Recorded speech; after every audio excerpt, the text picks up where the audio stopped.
देखो, मेरी बात सुनो ध्यान से, शांति से बैठ जाओ, ध्यान से सुनो मेरी बात। क्या समझाने जा रहा हूँ मैं? भारत में लोहे अयस्क, आयरन और इन इंडिया, यानी भारत के अंदर लोहे अयस्क की कैटेगरी, क्योंकि लोहा ना यार, उसको जो आधारभूत उद्योग है ना हमारा, यार जितनी भी इंडस्ट्री ना, कोई सी भी कंपनी यार भारत के अंदर लगी हुई ना, अगर वहाँ लोहा नहीं है ना तो कंपनी नहीं है। सोचने वाली बात है ना। हर कंपनी में लोहा लगेगा नहीं लगेगा? तो लोहा को हम आधारभूत उद्योग की कैटेगरी में रख सका नहीं? या बेसिक, या तो बेसिक इंडस्ट्री में आएगा। बेसिक इंडस्ट्री का मतलब जितनी भी सारी इंडस्ट्री होगी ना, सारी जो रन करती होगी, बिना लोहे के कोई भी सर्वाइव नहीं कर सकती, कोई सी भी इंडस्ट्री हो। इसीलिए लोहे को हम आधारभूत उद्योग की कैटेगरी में रखते हैं। और लोहे को तभी से पढ़ा जाना चाहिए। लोहे की बिल्कुल भारत में कमी नहीं होनी चाहिए। क्या तुम उसकी खान के नाम याद होने चाहिए? नहीं होने चाहिए।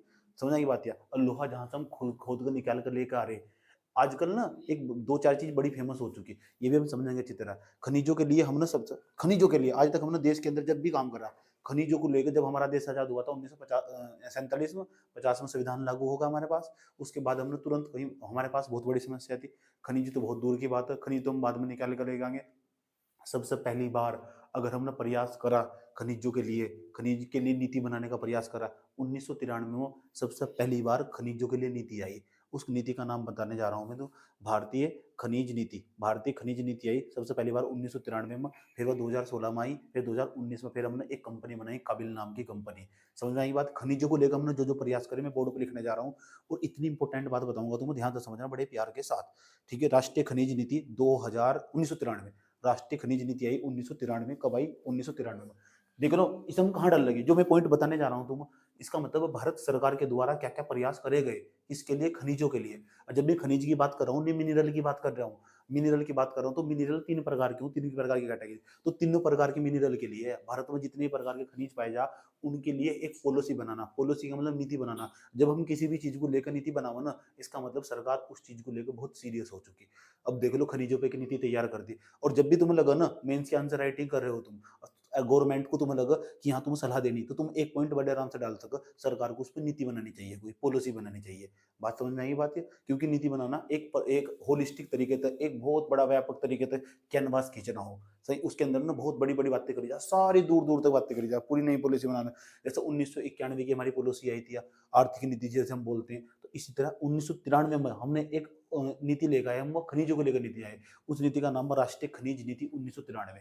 समझ में आई बात है? National mineral policy. क्या नाम है? National mineral policy 1993। 1993 इतना ही लिखना तुम। पहली बार सरकार के द्वारा प्रयास करा गया कि यार खनिज है ना, जितने लोहे को लेकर खनिज निकाले जा रहे, पेट्रोल, डीजल, बॉक्साइट हुआ, एल्यूमिनियम हुआ, यार सब चीजों को निकालने के लिए इतना सब इतना बड़ा संसार है, क्यों ना हम एक पॉलिसी बना दे। जब एक पॉलिसी बनाई जा ना, तो उसमें सब चीजें तय करी जा, कहाँ से निकाल लेंगे, क्यों निकाल लेंगे, किस तरह निकाल लेंगे, कौन कौन लोग निकाल सके, कहाँ किसे किसे परमिशन होगी, बाहर के लोग आके यहाँ खनिज निकाल सकते नहीं निकाल सकते, यहाँ खनिज हम बाहर भेजेंगे नहीं भेजेंगे, बहुत सारी बातें एक साथ लिखी रहा है। बहुत बड़ा एक डॉक्यूमेंट है वो। उस डॉक्यूमेंट के अंदर लिखा रहा कि देश देश के अंदर, हमारे देश के अंदर कहाँ कहाँ खनिज मौजूद है, किस तरह, पूरा एक वो डॉक्यूमेंट है। ये नीति आई, कई पन्नों का डॉक्यूमेंट है वो। समझ में आई बात? है तो उसके अंदर इंपॉर्टेंट इंपॉर्टेंट पॉइंट, तो सारे सारे पॉइंट तो हम पढ़ नहीं सकते, ना सारे हमारे याद रह सकते। तो मैं तुम्हें एक लाइन में पूरा समझाता हूँ उस नीति के अंदर क्या अंतर्गत क्या कहा गया था। एक लाइन में बताने की कोशिश करता हूँ। नाम पता लग चुका है, नेशनल मिनरल पॉलिसी। हिंदी में नाम बताओ, राष्ट्रीय खनिज नीति, नेशनल मिनरल पॉलिसी। कब आई थी? 1993। पता लग चुका? क्यों पता लग चुका क्यों बनाई गई थी? इंपॉर्टेंट बात बताऊंगा मैं तुमको। अभी भारत के पास यूं समझ लो 35 के आसपास ऐसे जो क्रिटिकल मिनरल है। क्रिटिकल मिनरल दुर्लभ खनिजों कहते हैं हम। और ये ना रेरर मिनरल भी कहते हैं, रेरर मिनरल कहते हैं। अलग अलग देश अपने हिसाब से तय करता क्रिटिकल मिनरल क्या हो और हमारे दुर्लभ खनिज क्या हो। भारत का फ्यूचर ही इस तरफ बढ़ रहा है। अब मैं जो थोड़ी देर बाद बात करूंगा, पहले इसे समझा दूं मैं क्या कह रहा हूं। भारत का फ्यूचर ही इस तरफ बढ़ रहा है। कुछ क्रिटिकल मिनरल है, किसी चीज को हम क्रिटिकल कह देना, उसकी भारत के अंदर कमी पड़ रही है। अगर वो खत्म होगा ना तो भारत आधा बर्बाद हो जाएगा। जैसे आसान भाषा में तुम्हें लिथियम की बात बताया था सुबह सुबह, वो ना क्रिटिकल मिनरल की कैटेगरी मानता। जैसे मैं तुम्हें कोबाल्ट की बात बताता हूँ।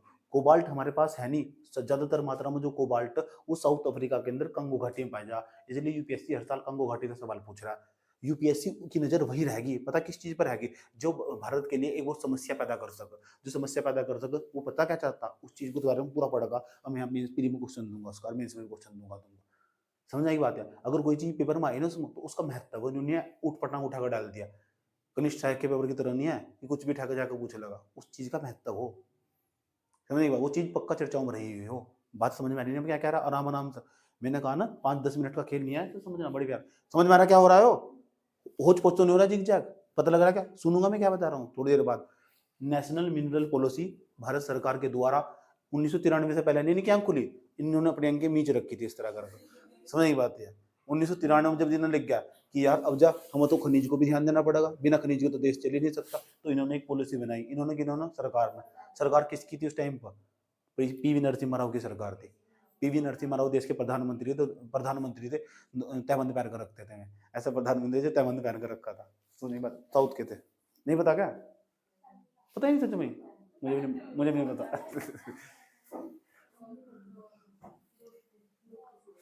चलो इधर देख लो, ए चेन्नई एक्सप्रेस में देखेगा पाठा लेगा वो नेशनल मिनरल पॉलिसी। हो गया यहाँ तक, इसकी क्या खास बात है, क्या तुम इतना बड़ा डॉक्यूमेंट पढ़ सको पॉलिसी का जो आया होगा उस टाइम पर, सरकार ने निकाला इतने सारे पेज हो उसके अंदर, तुम इस जो पॉलिसी आई ना, इस पॉलिसी का कुछ ना कुछ ऑब्जेक्टिव रहा होगा। जो ऑब्जेक्टिव था वो तो अलग था, क्योंकि ऑब्जेक्टिव क्या होगा, देश के अंदर मिनरल का यानी खनिज का प्रबंधन करना, मैनेजमेंट करना, सही बात, उनकी मॉनिटरिंग करना, निगरानी करना, ये इसका उद्देश्य रहा होगा। अच्छा, इसके अंदर कोई खास बात बताओ गुरुजी, बताने जा रहा हूँ, ध्यान से सुनना। खनिज क्षेत्र में देशी और विदेशी निवेश को खोल दिया गया, इसका मतलब पता क्या है, इसका मतलब बाहर का जो इन्वेस्टर है ना, 1993 से पहले कोई भी बाहर का इन्वेस्टर भारत के अंदर आकर खनिज का एक्सप्लोर नहीं कर सकता था, उसका अन्वेषण नहीं कर सकता था, उसकी खुदाई नहीं कर सकता था, एक्सप्लोरेशन नहीं कर सकता था, उसका एक्सप्लोरेशन, अन्वेषण, उसकी खुदाई नहीं कर सकता था। कोई भी बाहर की कंपनी भारत में आई आकर ना, वो उसे परमिशन नहीं है थी भारत के अंदर उसका अन्वेषण करने की। क्यों ना हमने उसे लाइसेंस लेना पड़ता था, सही बात है। ये लाइसेंस राज धीरे धीरे हमने खत्म कर दिया। क्यों, हम सोचे थोड़ा उदार हो जाते हैं यार, जब बाहर की कंपनी आ गई अपने उनके पास ना हमसे ज्यादा मात्रा में उत्तम प्रकार की टेक्नोलॉजी, आज भी वह बड़े देश उनके पास बड़ी मात्रा में हर चीज में हमारे से अव्वल है। उनकी एक ही चीज फास्ट है, उसका नाम है टेक्नोलॉजी। और टेक्नोलॉजी के मामले में पश्चिम जितने भी देश है, भारत को छोड़ के पश्चिम के जितने भी देश है, वे हमेशा अव्वल रहे। और उनके पास ना अलग प्रकार की विशेष प्रकार की टेक्नोलॉजी, हम तो फावड़े तो खोद के निकाल लेंगे इतनी देर में, 5 मिनट में 10-20 फावड़े खोद देंगे, मशीन है ना उनके पास, समझ में आई बात है। इसलिए हम 1993 में मजबूरी होगी हमारी कि हमने ना भारत के अंदर विदेशी क्षेत्रों को यानी विदेशी निवेशकों को भारत के खनिज क्षेत्र के अंदर आने की परमिशन दे दी। हमने कहा भाई आ जाओ, एफडीआई वालों आ जाओ। एफडीआई मतलब फॉरेन डायरेक्ट इन्वेस्टर्स जिसे कहते हैं, उन्होंने भारत के यानी विदेशी कंपनियों को भारत के अंदर आने की परमिशन दे दी खनिज क्षेत्र में अगर वे कंपनियां, अब देखो क्या करोगे, मान लो हम ये गए जादूगोड़ा की खान में, झारखंड के अंदर गए, वहां लोहा पाया जा, तो लोहा को निकालने के लिए कोई कंपनी काम कर रही होगी, कंपनी के अंदर मजदूरी तो काम कर 100 लोगों की कंपनी काम कर रही, और वो जो 100 लोगों की कंपनी हो ना, वो कंपनी बहुत बड़ी हो, वो भारत की कंपनी थी पहले जो काम कर रही थी, लेकिन उनके पास टेक्नोलॉजी नहीं आती, उनके पास मशीन ही नहीं है, निकाल लेंगे तो कैसे निकाल लेंगे। तो उन्होंने सोचा, भारत के लोगों ने सोचा, अगर खनिज को जल्दी जल्दी निकालना, अच्छी तरीके से निकालना खनिज को, टेक्नोलॉजी, तो उसके लिए टेक्नोलॉजी चाहिए, टेक्नोलॉजी हमारे पास है नहीं, इसलिए हमने 1993 में मजबूरी हो गई हमारी, हमने विदेशी कंपनियों को भारत के अंदर आने की परमिशन दे दी। तुम ना खनिज क्षेत्र के अंदर भी आकर उनका अन्वेषण कर सकती हो, उन्हें एक्सप्लोरेशन कर सकती हो, उनकी खुदाई करके तुम भी खनिज निकाल सकती हो, उससे हमें फायदा होगा। कारण क्या होगा, वे आगे पल्ली तरफ से डॉलर लेकर, हम वो डॉलर हमारे आरबीआई के खाते में जाएगा, उससे क्या होगा, भारत का विदेशी मुद्रा भंडार बढ़ेगा। पता लग चुका क्या हुआ, यहाँ तो सुनना चाहिए। एक बात बहुत इंपॉर्टेंट है इसमें, पहली खास बात है इसके अंदर, विदेशी कंपनी को आने की अनुमति दी गई।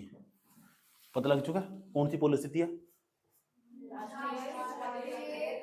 नेशनल मिनरल पॉलिसी 1993 की, 1993 की राष्ट्रीय खनिज नीति 1993। ठीक है, विदेशी निवेशक फॉरेन इन्वेस्टर, बाहर के मेरे दोस्त जो हमारे भारत का नहीं है, वो भी आकर इस क्षेत्र में अपनी खुद की कंपनी खोलकर अन्वेषण कर सकता, एक्सप्लोरेशन कर सकता, खुदाई कर सकता और खनिज को निकाल सकता। और निकाल कर बाहर नहीं लेकर जाने का, भारत सरकार की परमिशन होता है, बस उस फेंक कर दिया तो निकाल। क्यों बुलाया हमने उसे, क्योंकि उसके पास अति उत्तम प्रकार की तकनीक मौजूद है। ये सर नो, इतनी बात बताओ समझ में आई। पता लगा हमने ऐसे क्या क्यों परमिशन दिया, क्योंकि हम जो भी काम करेंगे ना सरकार, ऐसा उसमें कुछ ना कुछ लॉजिक छिपा हुआ होगा। अब सरकार पता लग चुका। दूसरी अगली बात, ठीक, अब उसके बाद यह नीति बदली नहीं। 2016 तक इस तरह काम चलता रहा। ना खुदाई करते रहे। एक बार दिक्कत पता क्या खड़ी होगी, जब हमारे यहाँ ना 1998 के बाद 1998 में परमाणु परीक्षण करा था। पता तुम्हें 1998 में मैंने पहली बार परमाणु परीक्षण करा था पोखरण के अंदर। पोखरण राजस्थान के अंदर पड़ा। और जब जब पोखरण तो हमने ना बड़ी मात्रा में ना हमारे यहाँ जो राजस्थान है, तो वहां से उनकी चट्टानों अरावली रेंज के पास तो हमने बड़ी मात्रा में यूरेनियम निकाला जा। और यूरेनियम हमारे परमाणु बम बनाने के काम आओ। और हमने उससे यूरेनियम इकट्ठा कर करके परमाणु बम बना लिया। लेकिन यूरेनियम निकालने के लिए तो हमने कंपनी लगा रखी बाहर की, परमिशन नहीं दी थी 1993 में, देनी दी थी। तो इतनी बदतमीज आदमी थे वे, उन्होंने जो बाहर के थे, बाहर के व्यक्ति काम करेंगे टेक्नोलॉजी, उन्होंने धीरे धीरे हमारी इन्फॉर्मेशन को बाहर लीक करना शुरू कर दिया। लीक करना शुरू कर दिया। लीक करना शुरू कर दिया इसका मतलब क्योंकि वे यूरेनियम निकाल ले। और जब हम किसी क्षेत्र से यूरेनियम निकाल लेंगे तो उन्हें पता लग जाएगा यूरेनियम ज्यादा क्यों निकाल ले, कहीं परमाणु बम तो नहीं बना रहे। और अमेरिका हमेशा सारे देशों पर नजर रखो। अमेरिका सुपर पावर है, आज भी था, आज भी है, पहले भी था और आज भी सच में सुपर पावर है। अभी अमेरिका के 47वें नंबर के राष्ट्रपति पड़ा। बता कौन बने? पता कौन बने? Donald Trump. उनका पता क्या कहना? उनका ये कहना, मोदी जी को इन्वाइट ही नहीं करा, मोदी जी की बेइज्जती कर दी। सच में सही बात है, इनवाइट ही नहीं कर रहे बिल्कुल भी। यहाँ के विदेश मंत्री को तो बुला दिया मोदी जी उनके लिए स्टेटस पे स्टेटस लगाओ जा रहे, मेरा मित्र फलाना नेम का। और यहाँ मीडिया ने बढ़िया करके खींच रखी उनकी। 47वें नंबर के राष्ट्रपति बने डोनाल्ड ट्रंप। और उन्होंने इतना बदतमीज आदमी, वो पर्यावरण फ्रेंडली नहीं है, वो इन्वायरमेंट फ्रेंडली नहीं है, वो पेरिस जलवायु समझौते से भी हटेगा था वो, जो 2015 में समझौता कर रखा था। पूरी दुनिया की क्या पॉलिसी थी, हम ना पूरी दुनिया को बचाने की कोशिश करेंगे यार। हमने जो बाहर कार्बन निकाल लेना, ये कार्बन नहीं निकलना चाहिए, कार्बन निकलेगा तो पृथ्वी गर्म होगी, बचाएंगे। डोनाल्ड ट्रंप अभी बना 47वें नंबर का राष्ट्रपति। और जब राष्ट्रपति बनना, उसने सीधी घोषणा कर दी, मैं पेरिस जलवायु समझौते में कंट्रीब्यूशन नहीं देने वाला, उसमें मेरा कोई योगदान नहीं होने का। ऐसा क्यों कहा उसने? अपने यहाँ उगारा, मैं क्यों कंपनी बंद करूं, मैं तो अपने यहाँ और कंपनी लगाऊंगा। कंपनी लगागा तो कोयला जलागा, कोयला जलागा तो कार्बन निकलेगा, कार्बन निकलेगा तो पर्यावरण को प्रदूषित करेगा। यानी डोनाल्ड ट्रंप ना मेरे हिसाब से प्रदूषण करने वाला आदमी, प्रदूषण करने वाला राष्ट्रपति, प्रदूषित राष्ट्रपति कहूंगा मैं अपनी भाषा में। इससे पहले वाला जो बाइडेन था वो तो ठीक था, वो उदारवादी किस्म के प्रवृत्ति का आदमी था, वहां के लोगों ने उसे चुना। और दूसरा सबसे बड़ी खास बात है, उसने ना स्टूडेंट वीजा, अगर मैं यहाँ से पढ़ने चले जाऊं, वो भी डेंजरस बना दिया। कल को वहीं किसी की लड़की से शादी कर लूं तो बच्चा ना वहां का नागरिक नहीं कहलाने का, ये भी उन्होंने मना कर दिया।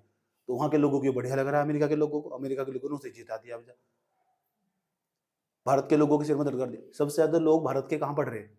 सबसे ज्यादा लोग पढ़ रहे हैं भारत के अंदर कनाडा के अंदर जाकर। 4 लाख स्टूडेंट इस टाइम कनाडा के अंदर पढ़ रहे हैं। और दूसरे नंबर पर 3 लाख भी अमेरिका के अंदर पढ़ रहे हैं, भारत के स्टूडेंट जाकर। भारत के स्टूडेंट तीसरे नंबर पर ऑस्ट्रेलिया के अंदर पढ़ रहे हैं। स्टूडेंट चारों तरफ फैले हो। और जब तुम ऐसी पॉलिसी भारत के लिए बनानी स्टार्ट कर दोगे तो भारत के लिए नुकसान नहीं होगा? समझ नहीं बात है। अमेरिका की जो भी नीति बनागा ना, वो पूरी दुनिया को प्रभावित करती है। मैंने कहा था ना, अगर बुखार अमेरिका को होगा ना तो चीख पूरी दुनिया का होगा। सही बात है। अमेरिका की पॉलिसी, अमेरिका वहां कुछ भी बैठा करेगा, पूरी दुनिया पर असर पड़ेगा उसका। इसे हम अमेरिकन सिस्टम कहते हैं।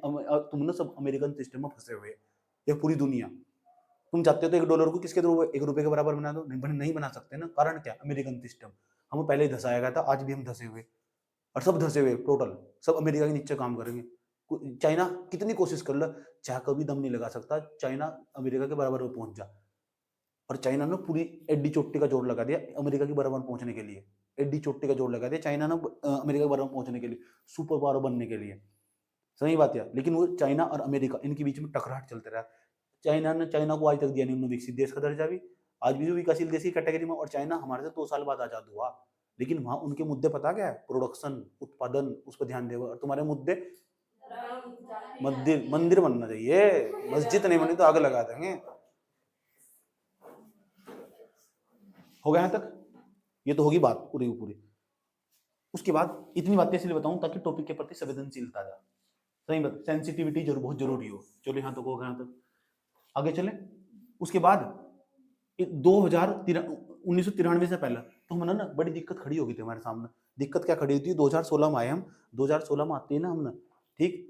तो हमने जो पॉलिसी बना रखी थी उसका नाम पता क्या था? उसका नाम था नेल्प, NELP, नेशनल, उसे बोलते हैं एक्सप्लोरेशन लाइसेंसिंग पॉलिसी। इसका नाम पहले जो हमने पॉलिसी बना रखी थी उसका नाम था NELP, NELP, national exploration licensing policy, licensing policy, ठीक, ये बना रखी थी हमने। अब 2016 में आए तो 2016 में हमने अपनी पॉलिसी को बदल दिया। 2016 में बदला और 2016 में इसका नाम बदल कर दिया। लिखना क्या वो बताऊंगा। 2016 में इसका नाम बदल दिया help, HELP, help, HELP, help. Help का मतलब क्या?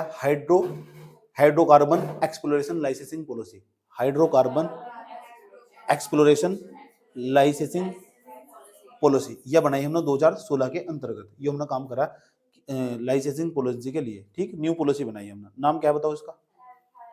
हेल्प।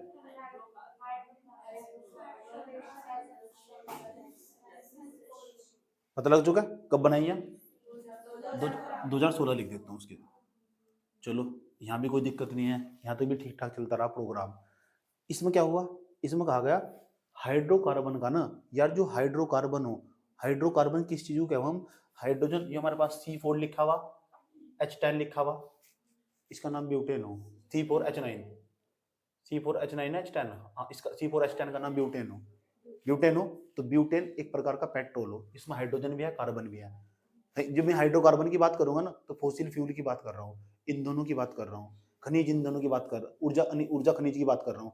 उसे निकालने के लिए, उसे एक्सप्लोरेशन करने के लिए, उसका अन्वेषण करने के लिए हमने पॉलिसी तैयार कर दी। ये भी तो नाम रखा है उसका, हाइड्रोकार्बन एक्सप्लोरेशन लाइसेंसिंग पॉलिसी।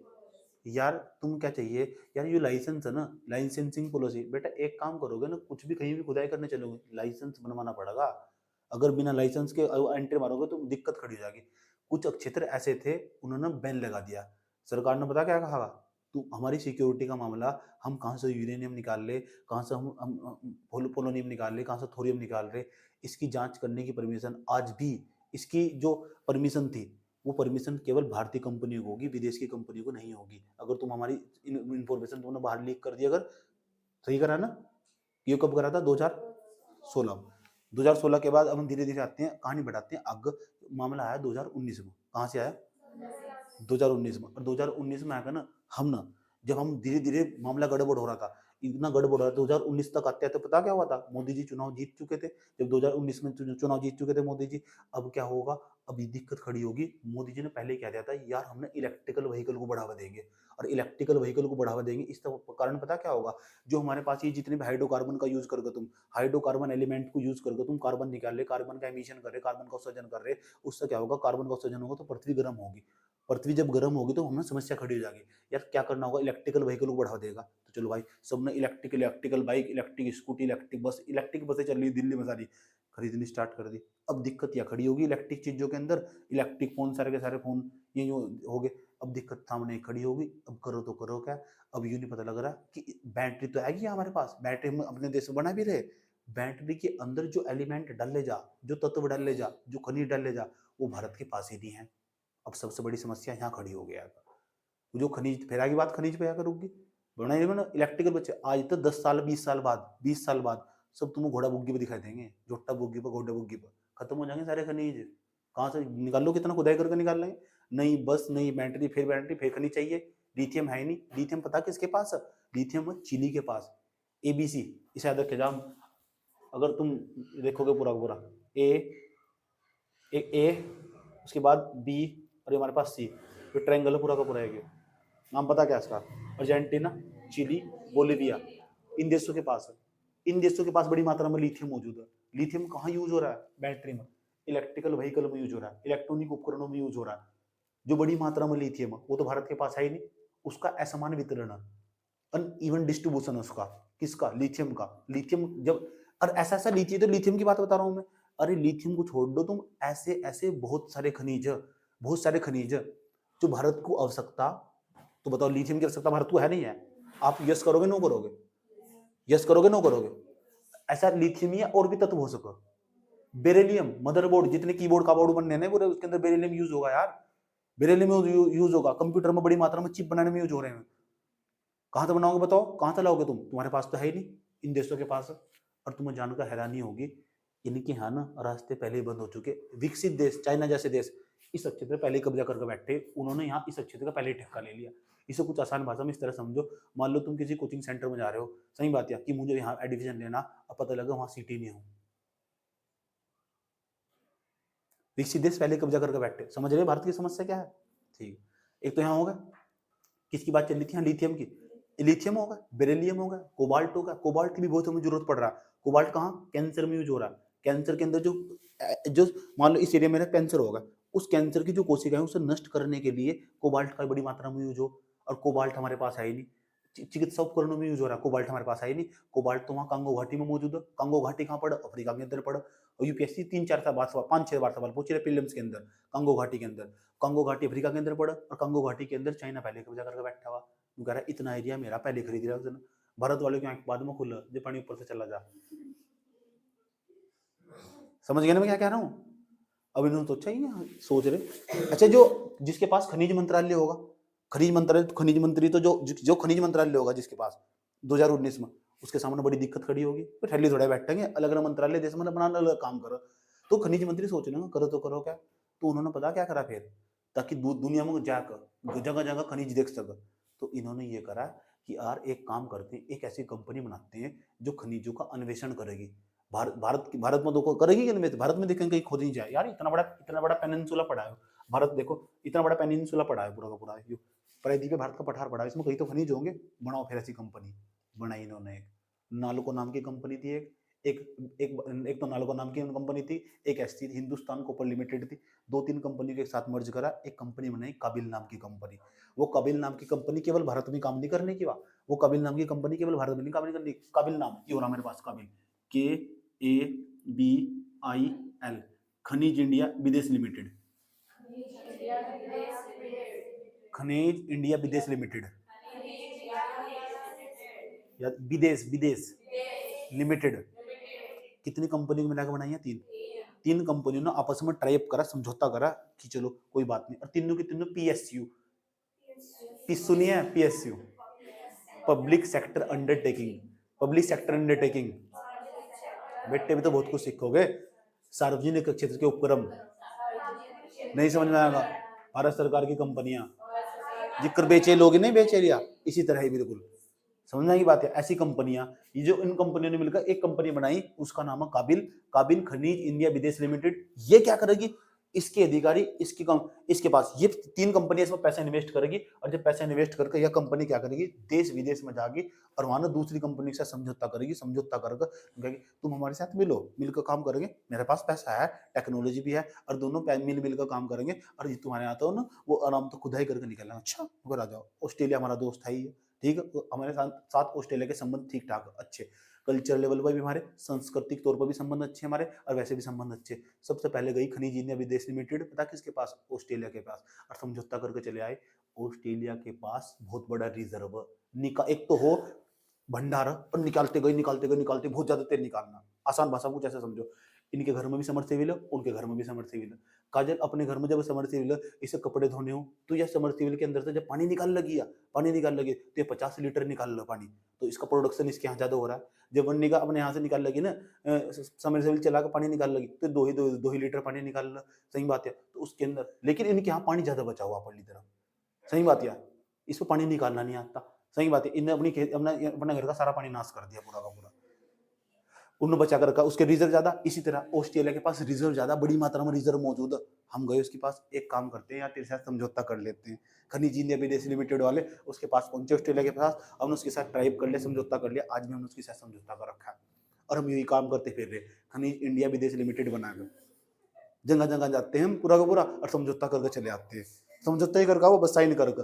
आसान भाषा में बताऊं क्या करने जाऊँ? आसान भाषा में हकीकत है, चाहे पापे तोड़ने जाऊँ हाजी, समझ बात। क्योंकि मंत्री जाएगा, और मंत्री कौन हो? जो निठल्ला हो। और निठल्ला क्या हो? जो कमीना हो। खुद के बच्चे विदेश में पढ़ रहे, ये खनिज इंडिया विदेश लिमिटेड बना के विदेश में घूमते फिर रहे। समझ बात है। यहाँ के मंत्री जाएंगे, मैंने जैसे गरीबों को यहाँ छोड़ दिया बोलने का। बात समझ में आई है? पूरी कहानी समझ में आ रही है पूरी की पूरी? एक बार समझ पैदा करनी बहुत जरूरी। अब लिखना क्या वो तो मैं तुम्हें बता ही दूंगा, एक बार मुझे बोलना बहुत जरूरी था। बात समझ में आई है? क्या बना रखा हमने? खनिज इंडिया विदेश लिमिटेड बना रखी। कब बनाई है? काबिल कब बनाई? काबिल बने 2019 में बना दी काबिल नाम की कंपनी। कोई प्रॉब्लम? अब दिक्कत एक भी है, हमारे यहाँ बहुत पहले कानून काम कर देश में। एक तो कानून लोगों और पॉलिसी है लोगों। पता तुम कानून कौन बना हुआ? पता? संसद। और संसद ने पंडित नेहरू की सरकार के समय में ही द्वितीय पंचवर्षीय योजना में पंचवर्षीय 5 ईयर प्लान नहीं चलते क्या? 5 ईयर प्लान मतलब दूसरी पंचवर्षीय योजना कब तक चली थी? 1956 से लेकर 61 तक। भारत के अंदर जितनी भी उद्योग लगे, जितनी भी कंपनी लगी थी, बीएचईएल बना उस टाइम पर 1956 के आसपास की बनी हुई।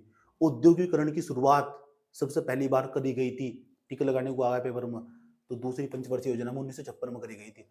सही बात यार। औद्योगिक नीति के नाम से जाना जाता है। 5 साल का जो प्लान बनाया था देश के अंदर विकास करने का हमने काम रखा था, पंडित नेहरू की सरकार थी वह। 1957 में पंडित नेहरू ने खनिजों को लेकर नियम अधिनियम तैयार करा था, एक एक्ट लेकर आए थे संसद के अंदर ही। समझ एक बात यार। 1900 कब की बात है? 57 की। अम्बेडकर मर गए थे उसके 1 साल बाद। सही बात है। 56 में तो गए थे, दिसंबर 6 दिसंबर 1956। ठीक, उसके 1 साल बाद क्या आ गया था हमारे पास? ये 1957 में क्या आ गया था हमारे पास? एक्ट खनिजों को लेकर। जानना चाहते हो उसका नाम क्या था? जानना चाहते हो? नहीं जानना पड़ेगा।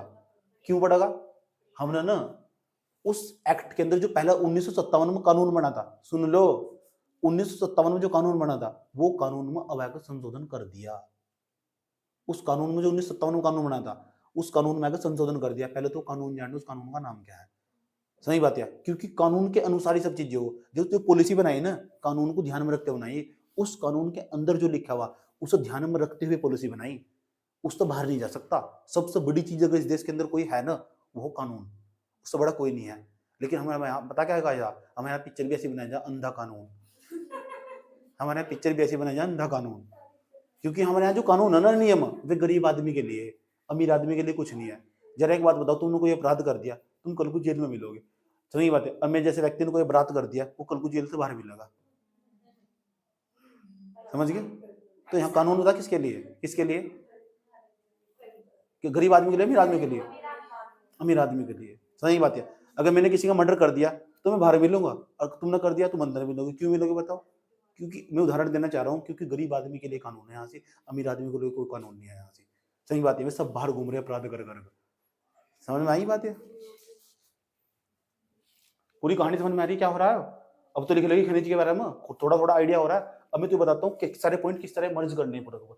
खनिजों को लेकर हमने क्या क्या काम कर डाला। एक साथ 4-5 पॉइंट, एक साथ 5-6 पॉइंट तुम्हारे दिमाग में होने चाहिए कि भारत सरकार के द्वारा कौन कौन से प्रयास करे गए खनिजों को लेकर। 1957 में कानून बनाया, फिर 1993 में दर्द मारा का, फिर पॉलिसी बनाई, फिर 2016 में दर्द हुआ, फिर हेल्प बना दी। नेल्प की जगह हेल्प, क्या नेल्प का स्थान किसने ले लिया? हेल्प ने ले लिया। उसके बाद 2019 में आए, कब आए? 2019 में। 2019 में क्या कर दिया? 2019 में काबिल बना दी। मैं तेरे का काबिल नाम की एक पिक्चर भी है ऋतिक रोशन की, देखी? उसमें अंधा हो, देखी नहीं तुमने? सच में छी, डूब मरो। मैं तेरे काबिल हूँ काबिल नहीं, ऐसा करके गाना सुनो। ये शरारतें मस्तियां अपना यही अंदाज है, ये गाना ये नहीं है?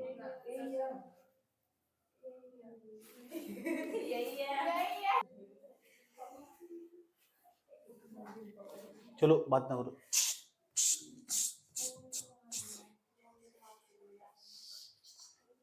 पता लग चुका क्या होगा? तो काबिल नाम की कंपनी बनाई, और काबिल किस बड़ी? नालको से। नालको से, नालको, नालको लोग एक एक्चुअल होगी, एक और कंपनी है वो मेरे दिमाग से स्किप कर रही, लेकिन इसमें नालको का ज्यादा कंट्रीब्यूशन है। नालको ने 40% के आसपास पैसा दिया इसमें। ये कभी पूछने का नहीं तुमसे, बस इतना नाम तुम्हें याद रखना। खनिज इंडिया विदेश लिमिटेड, वो एक कंपनी हमारे देश के अंदर काम कर रही। 2019 में मैंने बनाकर तैयार कर दिया। खनिजों में जितना भी हुआ ना अब तक, मैंने तुम साथ साथ बता दिया। ये पता होना चाहिए, क्योंकि आंसर राइटिंग में भी बहुत महत्वपूर्ण भूमिका निभाता है। ये सर नो पता होना चाहिए, एक बच्चों को इतनी जानकारी होनी चाहिए। अच्छा, फिर उसके बाद क्या करा आपने? ये 1957 का हमारे पास एक एक्ट, इसे खान यानी इसे बोलते हैं माइन, माइन। उसके बाद एंड, उसके बाद मिनरल, उसके बाद development, MMD RA, RA act इसे कहते हैं। MMD RA एक्ट, क्या नाम है इसका? मिनिमम, इसे कहते हैं mine and mineral development regulatory act, या regulating act, development regulating act, mine and mineral, MMDRA। कब का? 1957 का, 1957 का एक्ट है। मतलब क्या है? अगर रेगुलेट करना हो, नियंत्रित करना हो, खनिज को नियंत्रित करना हो, मिनरल को नियंत्रित करना हो, कुछ भी काम करना हो, इस एक्ट के अनुसार काम करना पड़ेगा। और इस एक्ट में ही वो बात लिखी हुई थी कि आज के बाद कोई भी व्यक्ति जो हो, किसी भी एक क्षेत्र के, अगर खनिज निकालने की मतलब खनिज निकालने की बात आ गई, खनिज निकालने की बात आ गई, तो खनिज में अगर तुम ऊर्जा खनिज निकाल लोगे तो आणविक खनिज निकालने के लिए परमिशन बाहर की किसी कंपनी को होने की नहीं। लेकिन जब इसमें दिक्कत खड़ी हो जाएगी, अब जब खनिज निकालोगे तो वहां तो एक साथ सारे खनिज निकलेंगे ना। सही बात है। यूरेनियम परमाणु बम किससे बना? यूरेनियम से। परमाणु बम तो यूरेनियम से बनेगा ना। और यूरेनियम निकालना तो बहुत सारे एक खान से बहुत सारे खनिज एक साथ निकलेंगे। तो हमारे लिए समस्या खड़ी कर रहा था 2019 में आ गया।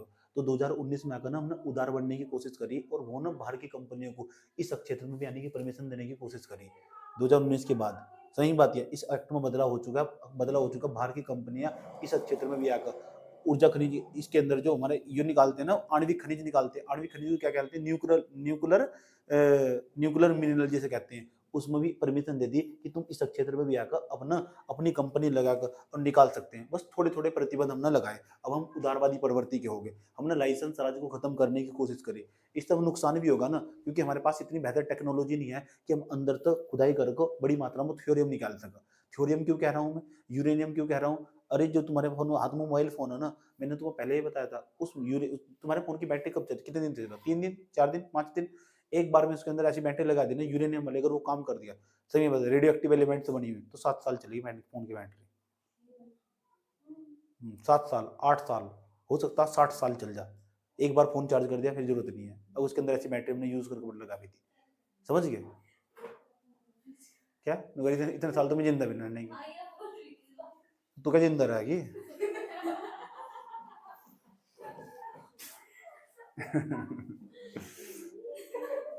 समझे? समझे बुद्धू? नींद आ रही क्या? इतना सारा बदलाव हुआ, समझ में आया तुम्हें? कब कब का एक्ट कब बन रखा है? 1957 का। पॉलिसी पहले कब बनी? 93 में। फिर बदलाव कब हुआ? 2016।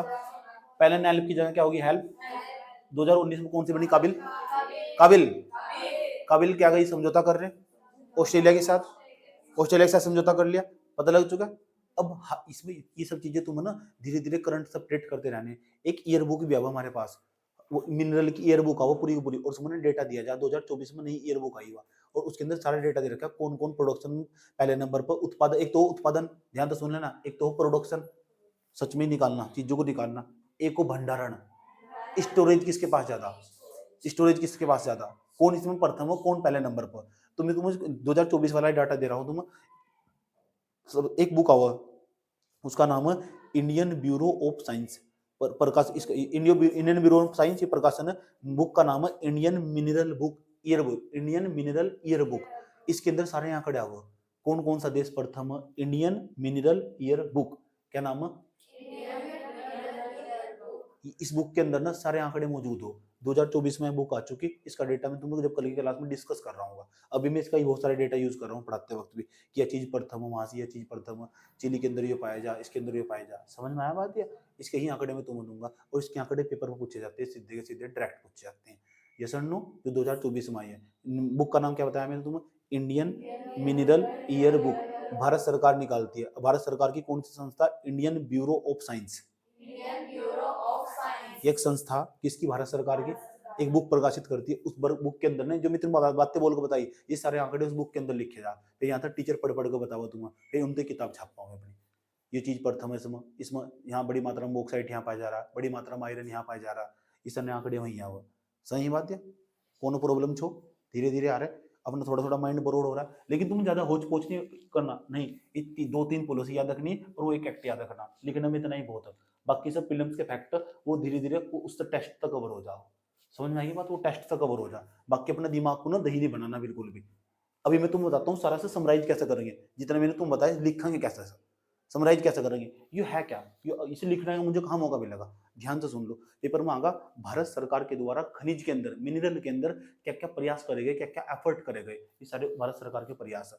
तुम कहाँ कैसे लिखोगे, कैसा पहला पॉइंट डाल लोगे? पहले पॉइंट में भारत सरकार के द्वारा 1957 में ऐसे लिखेंगे, द्वितीय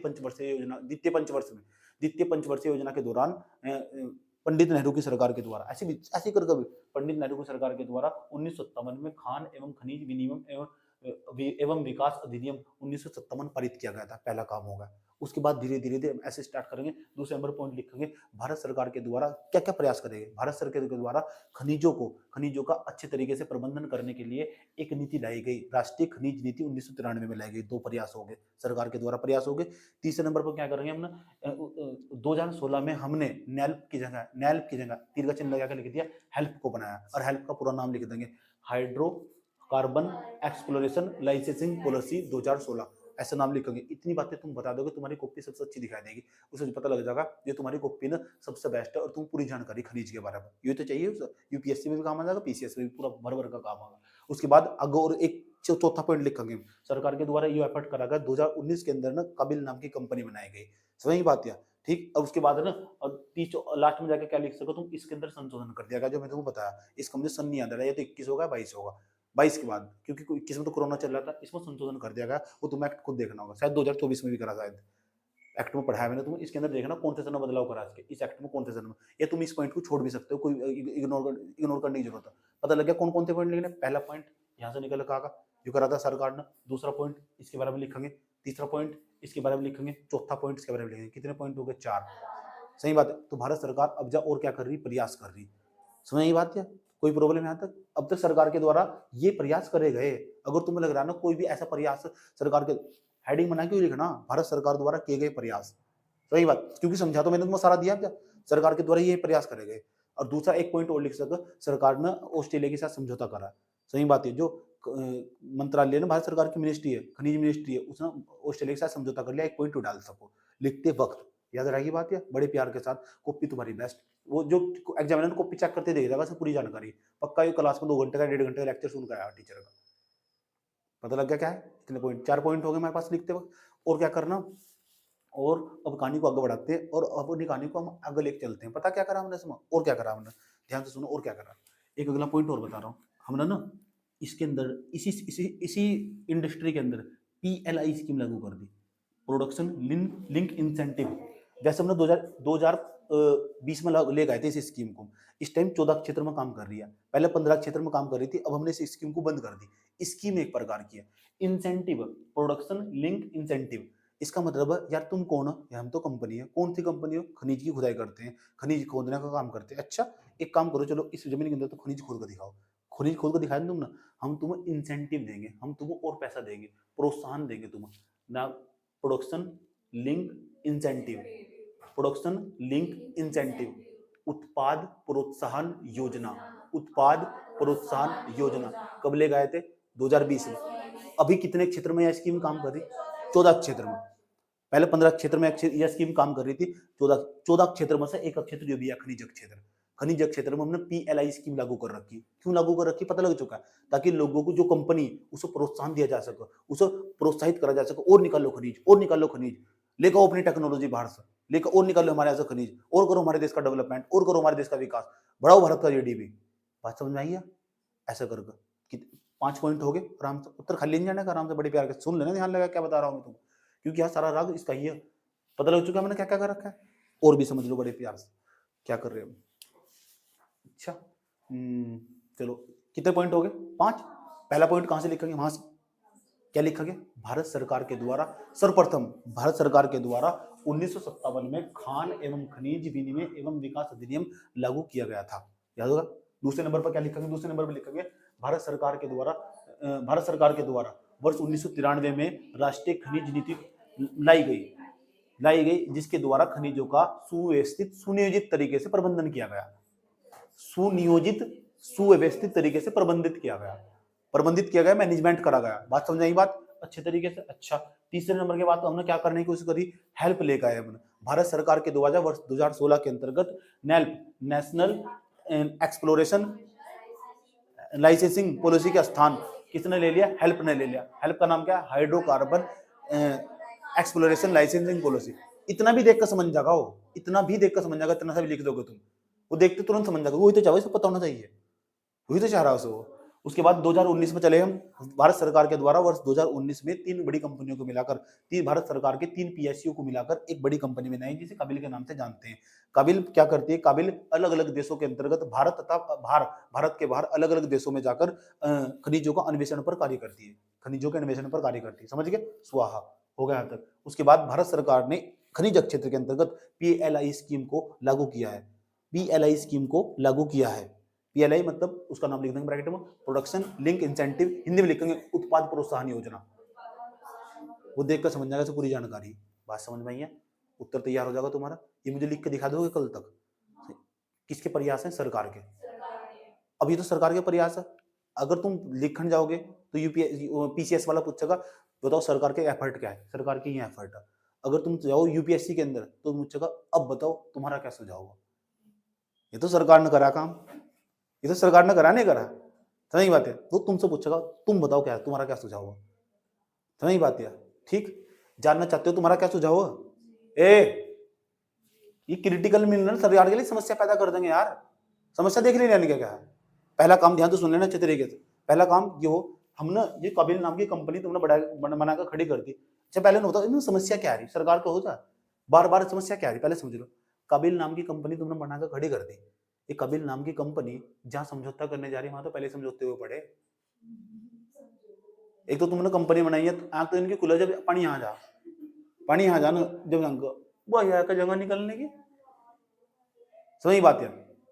तो सरकार तुमसे पता क्या पूछेगा? सरकार तुमसे सुन लो, पूछेगी बताओ तुम क्वेश्चन लिखने जा रहे हो, यूपीएससी पूछेगा ऐसा सवाल, बताओ आपका क्या सुझाव, इसके बारे में आपका क्या कहना, क्या करना चाहिए सरकार को। कल को तुम प्रशासक बनकर बैठोगे, तुम ना जो आईएएस अधिकारी बना वो सब चीजों को पास करते हुए मंत्री की जगह में जाकर बैठा, मंत्री को बार बार सलाह देगा, मंत्री जी ये करना, मंत्री जी वो करना। अब मंत्री जी तो मंत्री जी हो, मंत्री जी का सचिव कौन हो? तुम हो। अब बताओ क्या सलाह दोगे कि बताओ मंत्री जी क्या कर सलाह देनी चाहिए, जो वहां सलाह दोगे यहीं दे दो इस क्वेश्चन में। अब बताओ क्या करोगे? है तुम्हारी इतनी औकात? जब तक इतनी औकात नहीं आती तब तक तुम सचिव नहीं बनने के। समझ बात है? क्या करना चाहिए बताओ। क्रिटिकल मिनरल 35 के आसपास भारत में क्रिटिकल मिनरल, अलग अलग देश अपने यहाँ अलग अलग मिनरल पैदा करता। ये सुन लो, ये जो 35 क्रिटिकल मिनरल है ना, क्रिटिकल मिनरल दुर्लभ खनिज है, ये देश के लिए बहुत जरूरी है। अगर ये देश के अंदर नहीं होगा ना, हमारा देश रुक जाने वाला। जैसे मैंने तुम्हारा लिथियम आयन बैटरी के अंदर लिथियम जोड़ा, लिथियम खत्म, बैटरी खत्म, बैटरी खत्म, इलेक्ट्रिकल व्हीकल खत्म, इलेक्ट्रिकल व्हीकल खत्म, वहीं पहुंच जाएंगे प्रदूषण वाले मामले में। अब बताओ कहां से लाऊं लिथियम, तुमसे पूछा जा रहा। दो सलाह तो तुम क्या करेंगे? पता क्या करें ऐसे इंसान, ऐसे टाइम में पता क्या करना चाहिए? जब इंसान पर बहुत ज्यादा जोर पड़ जाना है तो उन्हें कहना चाहिए भारत क्या सलाह देनी चाहिए तुम्हें, यार हम लिथियम आयन बैटरी क्यों बना रहे हैं, सोडियम आयन बैटरी बना लो। क्यों सिर में दर्द करेगा? आयरन तो है हमारे पास, आयरन तो है, आयरन वाली बैटरी बना लो, आयरन वाली बैटरी बना दो। ये तो है हमारे पास, आयरन तो है, लोहा तो है हमारे पास पर्याप्त मात्रा में, वाली बैटरी बना दो। यही सलाह देंगे अंतर में जाकर, हल में जाकर कि बताओ भारत सरकार के वैज्ञानिकों को प्रयास करना चाहिए उस लिथियम आयन की जगह आयरन या सोडियम या अन्य विकल्पों से बैटरी बनाने का प्रयास करना चाहिए। बनाएंगे अपने साइंटिस्ट, तुम थोड़े बनाओगे, तुम तो निकाल के चलोगे।